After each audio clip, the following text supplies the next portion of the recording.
Kadang sajadahnya terlalu besar, melebihi dari batas, melebihi daripada tubuh Anda.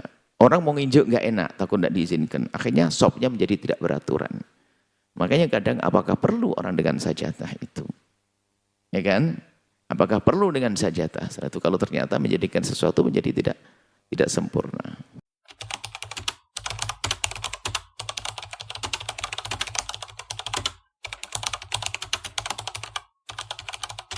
Assalamualaikum warahmatullahi wabarakatuh. Jangan menjadikan sholat itu harus pakai sajadah. Makanya kadang kami itu kalau diberi sajadah di sebuah tempat yang agak sedikit kotor, misalnya sholat di tanah.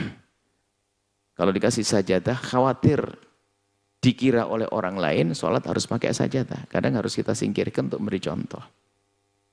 Anda bisa sholat dimanapun tanpa sajadah. Sebab bumi Allah itu suci. Di padang pasir, padang rumput, di mana saja. Tidak pakai sajadah sah. Jadi kita harus paham tentang kemudahan dalam melakukan sholat. Sajadah bukan syarat sahnya sholat. Kotor tidak najis. Najis kan terbatas sekali, hanya ada 7 saja najis.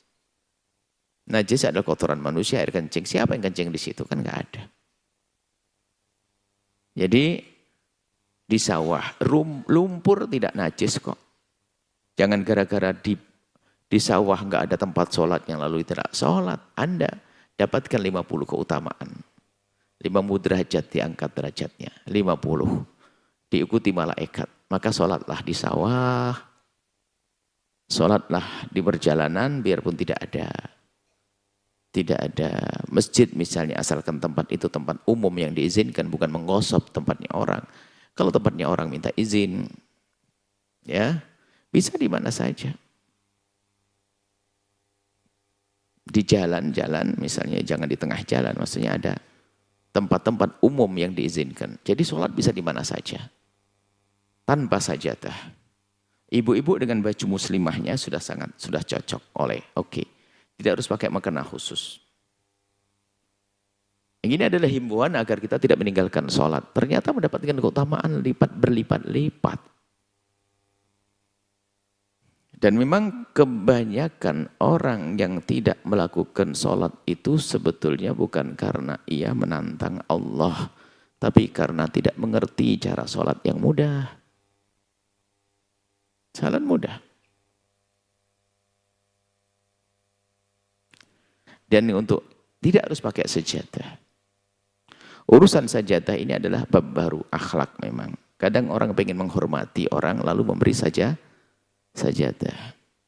Cuman yang memberi ini kurang perasaan. Dikasih bagian kaki yang sudah berbekas. Berarti orang suruh sujud di bekas kakinya begitu. Atau ini sajadah sudah 6 bulan nggak pernah dicuci. Sehingga bisa sesak nafas itu orang yang sujud di situ. Jadi Anda pengen berniat baik harus mikir-mikir dulu sajadah Anda ini layak atau enggak. Cuman kadang ada sebagian santri yang baik, mungkin ada ustadz datang dan sebagainya. Langsung dikasih alas sorbannya. Sorbannya sudah bercampur ingus dari kemarin. Ini santri apa itu? Nah, jadi kalau Anda ingin memberikan orang, pastikan nyaman bagi orang. Apalagi tadi sudah batuk berkali-kali. Sorbannya dikasih sama ustadznya. Ini pakai perasaan dong. Memberinya pakai perasaan, tapi setengah mateng perasaannya. Akhirnya ustadznya mau nolak, nggak enak ini.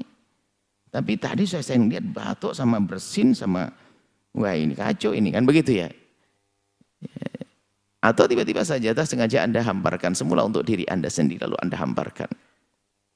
Melintang semula bujur ke atas ke kiblat. Akhirnya melintang agar dibagi. Orang lain Anda kasih bekas kaki Anda. Ya. Ini maksudnya. Kemudian kadang sajadahnya terlalu besar. Melebihi dari batas, melebihi daripada tubuh Anda.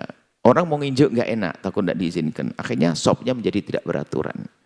Makanya kadang apakah perlu orang dengan sajadah itu? Ya kan? Apakah perlu dengan sajadah? Satu kalau ternyata menjadikan sesuatu menjadi tidak sempurna. Apakah mungkin sajadah hanya mungkin karena takut bawah kotor, tanah, takut kesedot debu dan sebagainya? Ya mungkin hanya sebatas untuk wajah dan kakinya saja, untuk hidung. Kalau kaki takut dingin dan sebagainya. Maksud kami ini adalah bahan pertimbangan kalau Anda ingin suatu ketika ada santri memberikan sorbannya kepada satu ustadz, tak bilang tarik ambil semuanya.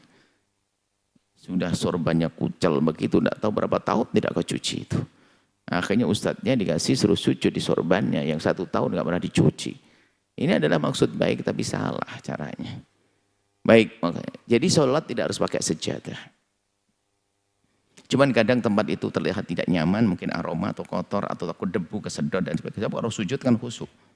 Ya mungkin dikasih sesuatu alas kayak atau tisu dan sebagainya. Yang penting hidung kita tidak nyedot tanah. Yang perlu kami mantapkan di sini, sholat tidak harus pakai sejadah. Baik. Apalagi sejadahnya bergambar-gambar malah makruh nanti. Gambar boneka, gambar macam-macam gitu, burung atau apa. Akhirnya sambil berkhayal nengkreng burung ini apaan, burung apa itu ya? Ya ada kelihatan kepalanya, dok matanya, dok pinter yang lukisnya ya. Kok bisa? Wah ada macam-macam. Mas khusyuk. Sehingga waktu ada gambar Nabi menyingkirkannya. Dalam hal ini juga kami himbau kalau Anda buat tulisan di baju Anda, tolong jangan di pundak Anda. Kalau ternyata Anda letakkan di pundak, tolong jangan dibawa dalam sholat. Karena ganggu orang di belakang Anda. Tulisannya serem, awas jangan lihat-lihat ya. Yang lihatlah. Dari tadi kan jangan lihat-lihat. Tulisannya jangan lihat-lihat, penasaran. Gambar, terima coba. Karena ada tulisan macam-macam.